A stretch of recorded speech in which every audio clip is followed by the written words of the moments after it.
ഒടുവിൽ ആ ചോദ്യത്തിനുള്ള ഉത്തരമായി. പഹൽഗാമിലെ ഭീകരാക്രമണത്തിന് പാകിസ്ഥാന് ഇന്ത്യ എപ്പോൾ എങ്ങനെ മറുപടി പറയുമെന്നതായിരുന്നു രാജ്യം ഒന്നടങ്കം ചോദിച്ചിരുന്നത്. ഇതിനുള്ള ഉത്തരമായി ശക്തമായ മറുപടി കൊടുത്തിരിക്കുകയാണ് ഇന്ത്യൻ സൈന്യം. ഓപ്പറേഷൻ സിന്ദൂർ എന്ന പേരിട്ട സൈനിക നീക്കം ബുധനാഴ്ച പുലർച്ചെ 1:44 നടത്തിയത്. ഇത് ആദ്യമായല്ല പാകിസ്ഥാനിലെ ഭീകര കേന്ദ്രങ്ങൾ ലക്ഷ്യമിട്ട ഇന്ത്യ സൈനിക നടപടി നടത്തുന്നത്. കഴിഞ്ഞ 10 വർഷത്തിനിടെ ഇന്ത്യയുടെ കരുത്തറിയിച്ച മൂന്നാമത്തെ തിരിച്ചടിയാണിത്. 2016 നടന്ന ഉറി സർജിക്കൽ സ്ട്രൈക്കിന്റെയും 2019 നടന്ന ബാലാകോട്ട് വ്യോമാക്രമണത്തിന്റെയും ചൂട് സിരകളിൽ നിന്ന് ഇറങ്ങുന്നതിന് മുൻപാണ് പഹൽഗാം ഭീകരാക്രമണത്തിന് ഓപ്പറേഷൻ സിന്ദൂറിലൂടെ ഇന്ത്യൻ സൈന്യം മറുപടി നൽകിയിരിക്കുന്നത്. എന്തായിരുന്നു 2016 സെപ്റ്റംബർ 29 നടന്ന ഉറിയിലെ സർജിക്കൽ സ്ട്രൈക്ക്? 2016 സെപ്റ്റംബർ 18 ജമ്മു കശ്മീരിലെ സൈനിക പോസ്റ്റുകൾക്ക് നേരെ ഭീകരർ നടത്തിയ ആക്രമണത്തിന് മറുപടിയായിരുന്നു ഉറിയിലെ സർജിക്കൽ സ്ട്രൈക്ക്. സർജിക്കൽ സ്ട്രൈക്ക് എന്നാണ് ഇതിനെ സൈന്യം വിശേഷിപ്പിച്ചത്. നിയന്ത്രണ രേഖ മറികടന്ന പാകിസ്ഥാൻ അധീന കശ്മീരിൽ കടന്നായിരുന്നു ഇന്ത്യ തിരിച്ചടി നൽകിയത്. സെപ്റ്റംബർ 18 പുലർച്ചെ വടക്കൻ കശ്മീരിലെ ഉറി സൈനിക ക്യാമ്പിൽ നുഴഞ്ഞു കയറിയ ഭീകരർ നടത്തിയ ആക്രമണത്തിൽ 19 ജവാന്മാരാണ് കൊല്ലപ്പെട്ടത്. 20 പേർക്ക് പരിക്കേറ്റു. പാകിസ്ഥാനും ഭീകര സംഘടനയായ ജെയ്ഷെ മുഹമ്മദുമായിരുന്നു ആക്രമണത്തിന് പിന്നിൽ. ആക്രമണം നടത്തിയ 4 ഭീകരരെ ഇന്ത്യൻ സൈന്യം വധിച്ചു. ഉറി നഗരത്തിൽ സൈന്യത്തിന്റെ 12 ബ്രിഗേഡ് ആസ്ഥാനത്തിന് മീറ്ററുകൾ അകലെയുള്ള ഭരണകാര്യ ക്യാമ്പിനു നേരെയായിരുന്നു ആക്രമണം. ക്യാമ്പിൽ വിശ്രമിക്കുകയായിരുന്ന ജവാന്മാരുടെ കൂടാരങ്ങൾക്കെതിരെ ഭീകരർ ഗ്രനേഡുകൾ എറിയുകയായിരുന്നു. ആക്രമണം നടന്ന കൃത്യം 10 ദിവസത്തിന് ശേഷം ഇന്ത്യ തിരിച്ചടിച്ചു. പാകിസ്ഥാൻ അധീന കശ്മീരിലെ ഭീകര താവളങ്ങളിൽ നിയന്ത്രണ രേഖ മറികടന്നാണ് സൈന്യം മിന്നൽ ആക്രമണം നടത്തിയത്.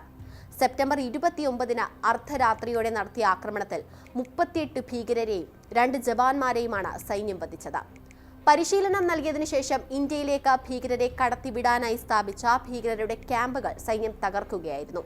കരസേനയുടെ വടക്കൻ കമാൻഡിന്റെ നേതൃത്വത്തിൽ രാത്രി 12:30യോടെയാണ് അപ്രതീക്ഷിത ആക്രമണം തുടങ്ങിയത്. ദിംബേർ, ഹോട്ട് സ്പ്രിംഗ്, കേൽ ലിബ തുടങ്ങിയ 7 കേന്ദ്രങ്ങളിലാണ് ആക്രമണം നടത്തിയത്. പുലർച്ചെ 4:30 സൈനിക നടപടികൾ അവസാനിപ്പിച്ച സൈന്യം മടങ്ങുകയും ചെയ്തു. നിയന്ത്രണ രേഖ മറികടന്ന ഇന്ത്യൻ സൈന്യം ആക്രമണം നടത്തിയെന്ന് സർക്കാർ പ്രഖ്യാപിക്കുന്ന ആദ്യ സംഭവമായിരുന്നു ഇത്. ഉറിയുടെ മുറിവ് ഉണങ്ങും മുൻപേ ആയിരുന്നു പുൽവാമയിലെ ആക്രമണം. 2019 ഫെബ്രുവരി 14 കശ്മീരിലെ പുൽവാമ ജില്ലയിലെ അവന്തിപുരയ്ക്കടുത്ത സുരക്ഷാ ഉദ്യോഗസ്ഥരുമായി സഞ്ചരിച്ചിരുന്ന വാഹനങ്ങൾക്ക് നേരെയാണ് ആക്രമണമുണ്ടായത്. അവന്തിപുരയ്ക്കടുത്തുള്ള ലത്തേപോരയിൽ വെച്ച സ്ഫോടക വസ്തുക്കൾ നിറച്ച ഒരു മഹീന്ദ്ര സ്കോർപിയോ സൈനിക വാഹന വ്യൂഹത്തിലേക്ക് അക്രമി ഇടിച്ചു കയറ്റുകയായിരുന്നു. 40 CRPF ജവാന്മാർ തക്ഷണം കൊല്ലപ്പെട്ടു.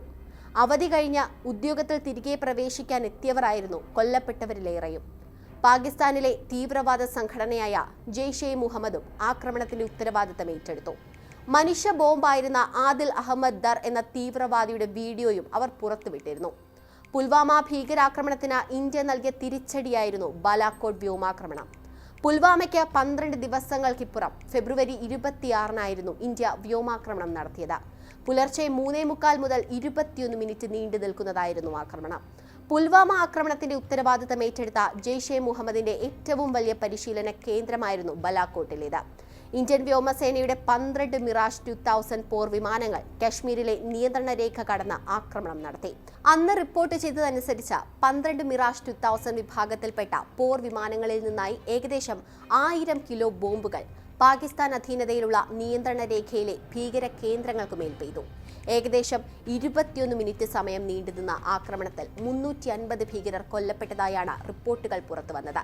ബാലാകോട്ട് വ്യോമാക്രമണം നടന്ന കൃത്യം 6 വർഷങ്ങൾ പിന്നിടുമ്പോഴാണ് പഹൽഗാം ആക്രമണത്തിന് ഓപ്പറേഷൻ സിന്ദൂറിലൂടെ ഇന്ത്യയുടെ പ്രത്യാക്രമണം.